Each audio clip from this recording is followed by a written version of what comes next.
বিগত প্রায় ১৫ বছরের সাংবাদিকতা ছিল আওয়ামী সরকার নিয়ন্ত্রিত।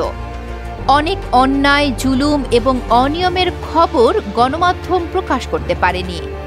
আবার যারা প্রকাশ করেছে তারাও মূলত সরকারের পক্ষেই খবর প্রকাশ করে কঠিন এবং সরকারের জন্য বিব্রতকর সত্যকে আড়াল করেছে। বিগত ১৫ বছরের শাসনামলের প্রেক্ষিতে ডক্টর সলিমুল্লাহ খান বলেছিলেন, অতীতে লোকে মিথ্যা বলতো আর মিডিয়া তখন সত্য খুঁজে বের করত। এখন মিডিয়া বা গণমাধ্যম মিথ্যা বলে, অনুসন্ধানকারীরা সত্য খুঁজে বের করতে হয়।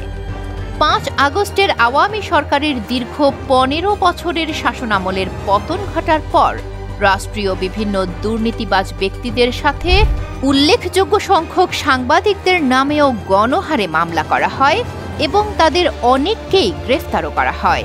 এদের মধ্যে যেমন অনেক প্রকৃত দোষী ব্যক্তি আছেন, তেমনি নির্দোষ ব্যক্তিও কারোর ব্যক্তিগত রোষানলে পড়ে গ্রেফতার হয়েছেন। এখানে প্রশ্ন হচ্ছে, কেন এত উল্লেখযোগ্য পরিমাণ সাংবাদিকদের নামে মামলা ও গ্রেফতার? কারণ এদের মধ্যে অধিকাংশই ছিলেন স্বৈরাচারী আওয়ামী সরকারের সুবিধাভোগী সাংবাদিক, যারা ব্যক্তিগত ফায়দা লুটার জন্য সাংবাদিকতার মতো মহান পেশাকে কলুষিত করে সাধারণ মানুষের মনে ঘৃণার পাত্র হয়েছেন। এখন আবার অনেক সংবাদ মাধ্যম বর্তমান অন্তর্বর্তী সরকারের একতরফাভাবে প্রশংসা করে ফায়দা লুটার চেষ্টা করছেন।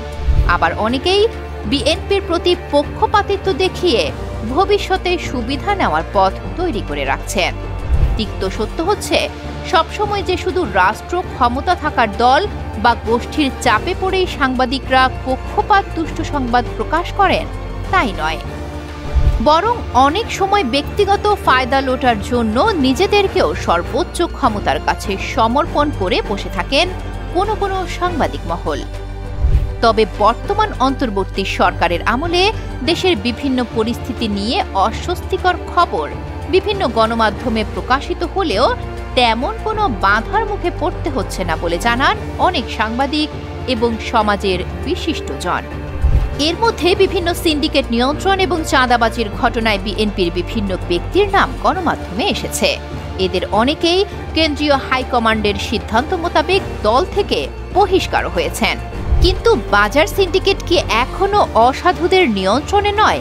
তা না হলে ৫ আগস্টের পর নিত্য প্রয়োজনীয় অনেক জিনিসের দাম কমলেও তা আবার কোনো কারণ ছাড়াই দ্রুত বাড়তে শুরু করেছে কেন? এইসব বিষয়ে বর্তমান অন্তর্বর্তী সরকারের দায়িত্বপ্রাপ্ত উপদেষ্টাদের কতটা জোরালো প্রশ্নের মুখোমুখি করতে পেরেছে গণমাধ্যম? অথবা মব জাস্টিসের নামে প্রায় নিয়মিত যে বিচার বহির্ভূত হত্যাকাণ্ড ঘটছে তার সঠিক তদন্ত এবং বিচার কি করতে পারছে বর্তমান সরকার? এইসব বিষয়ে গণমাধ্যম কতটা প্রশ্নের মুখোমুখি করতে পারছে বর্তমান সরকারকে? জবাবদিহি না থাকার কারণেই মূলত অবিচার বেশি হয়। সেই জবাবদিহিতা চাওয়ার জায়গায় এখন গণমাধ্যম কতটুকু যেতে পারছে? না পারলে কেনই বা পারছে না? নাকি অন্তর্বর্তী সরকারের সবকিছুকে বিনা বিচারে ভালো ধরে নিয়ে তাদেরকে অনেক গণমাধ্যমের অন্ধভাবে স্বেচ্ছাচার সমর্থন করে যাওয়াটাকেই আমরা গণমাধ্যমের স্বাধীনতা হিসেবে বিবেচনা করব? আপনার কি অভিমত?